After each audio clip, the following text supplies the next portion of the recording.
सभी के पास अब एक मौका है महारत्न company Indian Oil Corporation Limited में काम करने का। डिप्लोमा और आईटीआई जिन्होंने करी है, दोनों के लिए अलग अलग रिस्पेक्टिव वैकेंसी है। कंपनी को बताने की, उसके बारे में बताने की कोई जरूरत नहीं है। आईओसीएल अपनी आप में इंडिया की सबसे टॉप कंपनी है, महारत्न है, पीएसयू है। और सैलरीज आप लोग जानते हैं कि किसी अगर उस डिग्री के हिसाब से अगर कोई दूसरी कंपनी आपको एक्स अमाउंट देती है तो ये x+1 अमाउंट देगी आपको उसी काम के लिए, और साथ में पर्क्स बहुत सारे मिलते हैं। ठीक है, बहुत सारे पर्क्स मिलते हैं, मतलब आपको अलग से रहने के लिए जगह मिलेगी, आपको कई चीजों में छूट मिलती है अलग से। ये मतलब मेरा अपना पर्सनल आईओसीएल को लेके पुराना एक्सपीरियंस रहा है, क्योंकि कई जानने वाले जॉब करते रहे, तो मतलब धमाकेदार पर्क्स मिलती हैं। मतलब आपके रहने का फ्लैट, आपका बच्चों की स्कूलिंग के लिए मतलब जो अलग से कोटा मिलेगा, और काफ़ी क्या कहते हैं आपको डिस्काउंट्स देते हैं, मतलब आपके जो लोन्स वाले, और बहुत बहुत सारी चीज़ें, बहुत एक अलग ही लेवल पे जो है ये जॉब रहती है, और एक ड्रीम जॉब होती है किसी भी इंसान के लिए, और ड्रीम जॉब होनी भी चाहिए भाई। आखिरकार महारत्न कंपनी है, इंडिया की टॉप कंपनी है। अब ऑब्वियसली बात है, जिन लोगों को नहीं मालूम बता दूं, ये ऑयल में डील करती है। जो आपके ऑयल्स होते हैं, क्रूड ऑयल्स जो होते हैं, जैसे पेट्रोल हो गया, डीजल हो गया, और जो उससे बनने वाले प्रोडक्ट्स होते हैं, जैसे आपकी जाहिर सी बात है क्रूड ऑयल से जो, जैसे वेस्लीन है वो किससे बनती है, कहीं ना कहीं पेट्रोलियम जेली आपने देखा होगा, तो वो पेट्रोलियम का ही एक बाय प्रोडक्ट होता है, उसी से ये बनती है। एग्जाम्पल के तौर पे ऐसे और भी कई प्रोडक्ट होते हैं, ग्रीस वगैरह। कुल मिला के आईओसीएल उसमें डील करती है, और उसके जो पाइपलाइनिंग डिवीजन है उसमें ये पोस्ट आई हुई है। पाइपलाइनिंग डिवीजन क्या काम करती है कि भाई इस शहर से उस शहर जो पाइपलाइनिंग है, जो ऑयल के लिए पाइपलाइन है, वो प्रॉपर काम कर रही है नहीं कर रही है, उससे जुड़े हुए जो भी एस्पेक्ट है, टेक्निकल एस्पेक्ट है, क्योंकि आप लोगों की टेक्निकल की जॉब है, तो जाहिर सी बात है टेक्निकल एस्पेक्ट ही देखा जाएगा, है ना, कि बिछानी है, नई लाइंस बिछानी है, और जो पुरानी है उसके मेंटेनेंस एक्सेट्रा एक्सेट्रा, जो भी पाइपलाइन डिवीजन का काम है वो सब देखना रहेगा। डिप्लोमा वाले और आईटीआई वाले दोनों के लिए अलग अलग पोस्ट हैं। सबसे पहले तो ये पोस्ट अलग अलग स्टेट में अलग अलग तरीके से नंबर ऑफ वैकेंसीज है। किसी जगह पे जैसे वेस्ट बंगाल 1-2, हर जगह का, असम में 1-2 ऐसे करके कई सारी वैकेंसीज आपकी 1-2 करके अलग अलग स्टेट में ये आई हुई है। ठीक है, अब मुद्दे की बात क्या है, ये कहीं ना कहीं फिर भी अच्छी खासी वैकेंसीज हैं। मतलब अमूमन आईओसीएल इतनी नहीं निकालता, बात सीधी सिंपल इतनी है। कुछ मुद्दों की बात कर लेते हैं जो मेन है और इंपॉर्टेंट है। एज लिमिट की बात आप देख लीजिए, आप 26 साल तक होने चाहिए जनरल कैटेगरी में। अगर आप बात करेंगे जनरल कैटेगरी की, तो आप बच्चे 26 साल तक के यहां होने चाहिए। अब उसमें एज रिलैक्सेशन आपको अलग मिलेगा, जो कि एससी का बच्चे 5 साल है, एससी का बच्चे 5 ईयर है, और ओबीसी का बच्चे आपका 3 ईयर का रिलैक्सेशन है। आगे ये चीज दी हुई है, हम लोग इस पे आगे डिटेल में बात कर लेंगे।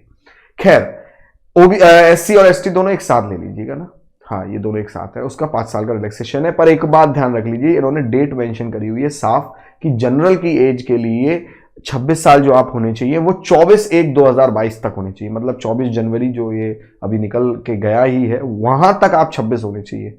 ठीक है, पोस्ट ग्रेड 4th पोस्ट है। ठीक है, इंजीनियरिंग असिस्टेंट नाम से, जो कि डिप्लोमा वाले बच्चों के लिए, मैकेनिकल ऑटोमोबाइल के लिए अलग है। ठीक है, और इलेक्ट्रिकल वालों के लिए अलग है। देखिए 3 ईयर फुल टाइम डिप्लोमा चाहिए। ठीक है, या 2 ईयर आफ्टर लेटरल एंट्री। आपको पता ही आईटीआई के बाद बच्चे एडमिशन लेते हैं तो वो डायरेक्ट सेकंड ईयर में लेटरल एंट्री के थ्रू लेते हैं।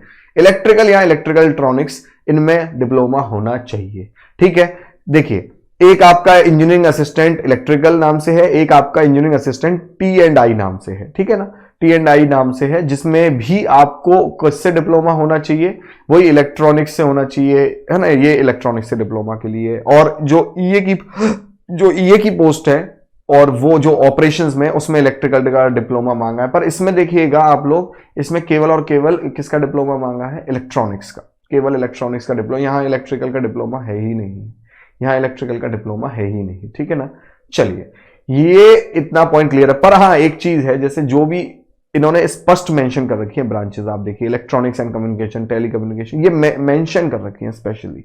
तो जो बच्चे इलेक्ट्रिकल एंड इलेक्ट्रॉनिक्स में है, इलेक्ट्रिकल इलेक्ट्रॉनिक्स वाले यहां मेंशन नहीं है, तो वो इस पोस्ट को नहीं भर सकते।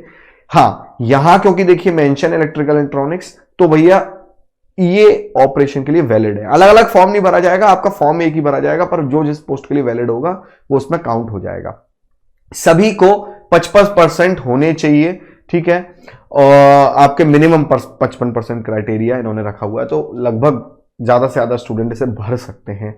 टेक्निकल अटेंडेंट नाम की पोस्ट है, या कह लीजिए TG2 के लिए कह लीजिए, या ITI के बच्चों के लिए कह लीजिए, जिन्होंने 10th के बाद ITI करी है या 12th के बाद करी है, उससे कोई फर्क नहीं पड़ता, पर ITI होनी चाहिए, ठीक है, NCVT से अप्रूव्ड है।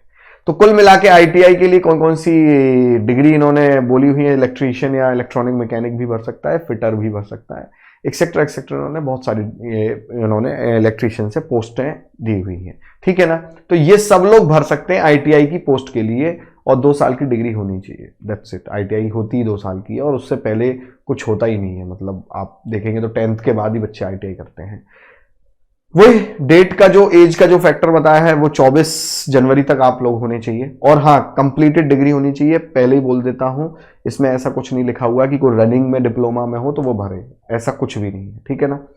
चलिए, मेन चीज है, मेन मुद्दा है यहां पर, हालांकि फीस 100 रुपए की एप्लीकेशन है, क्या ही जा रहा है ना।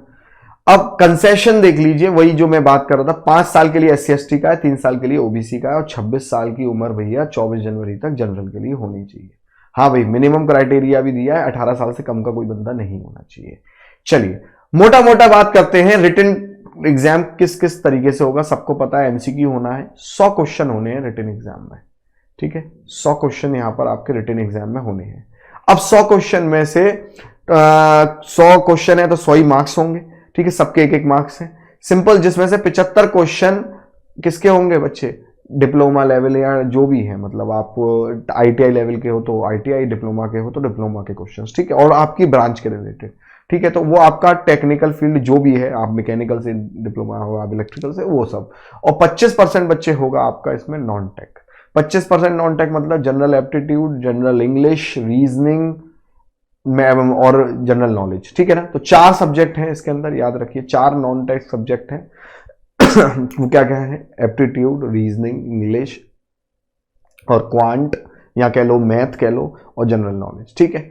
चलिए 4 हो गए कि 5 हो गए, 5 हो गए नहीं, जनरल एप्टीट्यूड और हाँ 5 हो गए भैया, general aptitude, reasoning, English, aptitude और जनरल नॉलेज, ठीक है। सिंपल है, 90 मिनट का पेपर है।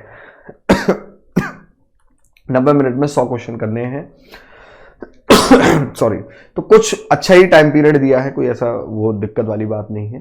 अब बात करते हैं वेरिफिकेशन, और ये सब तो क्या ही है, उतना खास इंपॉर्टेंट नहीं है, मतलब आमूमन इस पर बच्चे को कोई प्रॉब्लम नहीं होती है, ठीक है। हाँ, इन्होंने डेट की मैं बात बता देता हूं, ये मेन है आपका बच्चे, डेट कहां कहां तक है। देखिए बच्चे, 24 जनवरी से शुरू हो चुका है फॉर्म फिलिंग होना, 24 जनवरी से, और आपका 18 तक चलेगा, 18 फरवरी तक, ठीक है ना, 18 फरवरी तक ये चलने वाला है कार्यक्रम, मतलब आप फॉर्म भर दीजिएगा, और ऑब्वियसली इतना लास्ट डेट का वेट मत करिएगा।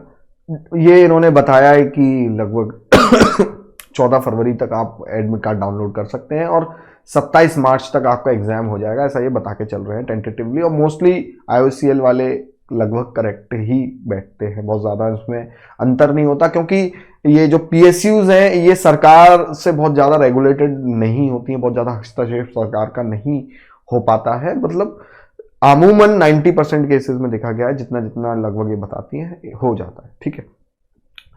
तो बच्चे आप इस फॉर्म को भर दीजिए, है ना, और जो जेनिक हेल्प कर सकता है बच्चे आपकी, वो ये है कि आप 25 जैन से 30 जैन तक आपकी सेल चल रही है, ठीक है, कम से कम प्राइस में आप कोर्सेज से जुड़ सकते हैं। आप डिप्लोमा से हैं इलेक्ट्रिकल तो पूछिए कि IOCL के लिए कौन सा कोर्स मेरे लिए बेस्ट है, आप ITI से हैं तो पूछिए कि IOCL के लिए कौन सा कोर्स बेस्ट है, आप एक बार इंक्वायरी करिए, कमेंट करिए, ठीक है। ये हेल्प हम लोग आपको अपनी तरफ से कर सकते हैं, और वो भी कम प्राइस में, तो इसमें ये भी नहीं है कि साहब क्या कहते हैं आपको बहुत महंगा लगेगा, ऐसा है ही नहीं है। 25 जैन से 30 जैन, तुरंत कमेंट करिए।